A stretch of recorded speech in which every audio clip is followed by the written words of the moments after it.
बेईमान लोगों को हमेशा चुभता है। बाणी का वाक है, जिन्ना अंदर कूड़ वरतै सच ना भावे, जे को बोले सच कूड़ा जल जावे।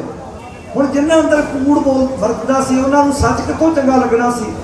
समय दिया सरकारां ने तत्तियां तवियां ते भी बिठा लिया, देगां च उबाले भी दे दिते, पर पातशाह जी अपनी जंग तो पिछे नहीं हटे।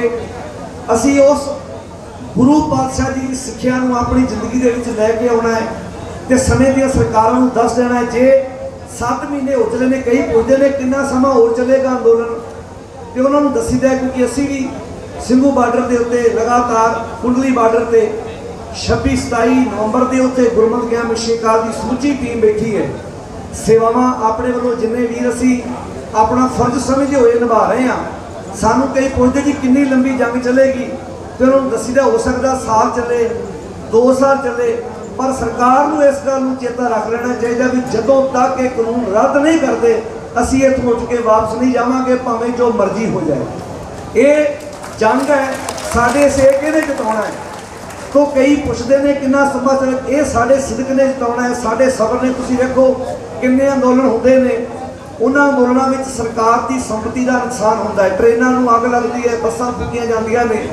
इस अंदोलन की सब तो वड्डी सुंदरता की है भी किसी का कोई नुकसान नहीं किया, कोई भन तोड़ नहीं की, क्योंकि साडे गुरु साहब ने सानू सिखाया ही ये है कि नानक नाम चढ़दी कला तेरे भाणै सरबत दा भला।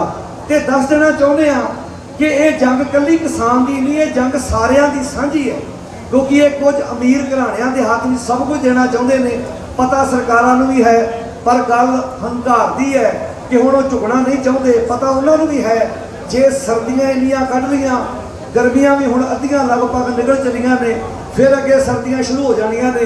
ते सच ये है जदों तक ये कानून रद्द नहीं हुंदे, साडे भरा साडियां मावां वे घोड़े मेरियां भैणां आईयां ने, जिथे बीबियां पुर पैण जंग अवश्य जीती जाती है।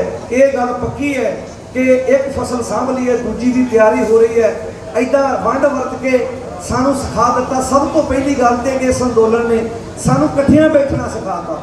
हरियाणा भावें पंजाब कदी एक सी, अज फिर एक कर दिता। असीं इकट्ठे होकर बैठे हाँ, लंगर छक रहे हैं, गल्लां बातां हो रही ने, सेवावां अर्पण कीतियां जा रही ने। गुरु अगे अरदास है कि असीं अपने इस मकसद च कामयाब होइए ते सरकारां दे किते मत बुद्ध उन्हां दी बदले।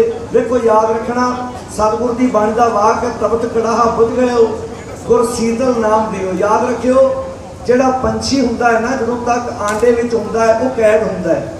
जदों आंडा टुट जाए तो पंछी वो आज़ाद होकर आकाश में डारियां मारता है। बाणी दा वाक है फूटो आंडा भरूगा मने भयो प्रकाश।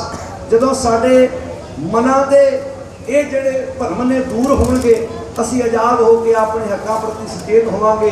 सतगुर के अगे इहो अरदास है कि इन्हां आगुआं दे मन विच किते मन मेहर पवे, इन्हां दी सोच बदले ते असीं आपो अपने घरां नूं हसदे चेहरे लैके वापस जाइए। क्योंकि किन्ने परिवार जिन्हां ने अपने बच्चे बजुर्ग किन्ने जिहड़े ने उन्हां दियां जानां जा चुकियां ने, ते फिर भी आपां पिछे नहीं हटे। याद रखना बड़ी अपने वालों कोशिश की कि इस अंदोलन को ट्रैक पर लाने की, पर आप फिर भी इकट्ठे होकर बैठे हाँ। निजी मतभेद 100 होंगे, पर आप तगड़े होकर ऐन सबर के नाल इस अंदोलन को जितने में अपना योगदान पाना है। गुरु कृपा करे। मैं फिर अखीर से एक बेनती कराँगा कि एक जाबता जरूर रखिए।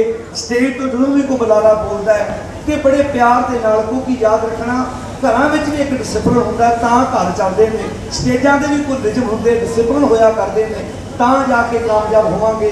जिन्ने असी सिर जोड़ के बैठांगे उन्नी सरकार खुंडेगी, ते जे असी आपस में इदां दीयां गल्लां बातां करांगे फिर सरकार ने कहना इकट्ठे नहीं है। साडे इकट्ठ ने उन्हां दीयां जड़ां खिड़दियां ने। ते याद रखना कई पुछदे कितना लंबा टाइम चलू, जिन्ना अंदोलन लंबा चलू उन्नियां ही बीजेपी दीयां जड़ां इस देश विचों डूंघियां पुट्टियां जाणगियां। ते ये कहना चाहुंदे आ, ये कहना चाहुंदे आ कि जे ते चाहुंदे हो माड़ी मोड़ जड़ रह जाए तो फिर उत्तों पुगदा पुंगर आवे तो फिर छेती बिल रद्द कर दिओ। ते जे चाहुंदे हो दोबारा कदी ये हरिया होवे ही ना तो फिर भावें साल 6 महीने होर ला लो। ये फैसला हुण तुहाडे हत्थ है कि जे ते चाहुंदे हो कि माड़ी मोड़ जड़ रह जाए तो फिर कई बार दरख्त वड्डीए ना उत्तों फिर पुंगर आउंदा, वो जे ते चाहुंदे हो फिर पुंगर आवे तो फिर बिल छेती रद्द कर दे। जे चाहुंदे हो कि इत्थों कदी बूटा उगे ही ना तो फिर याद रखियो जिन्ना अंदोलन लंबा चलू उन्नियां जड़ा है सरकार दियां ढूंढियां पुटियां जाणगियां शायद दोबारा कभी हरियां होए ना। वाहिगुरू जी का खालसा वाहिगुरू।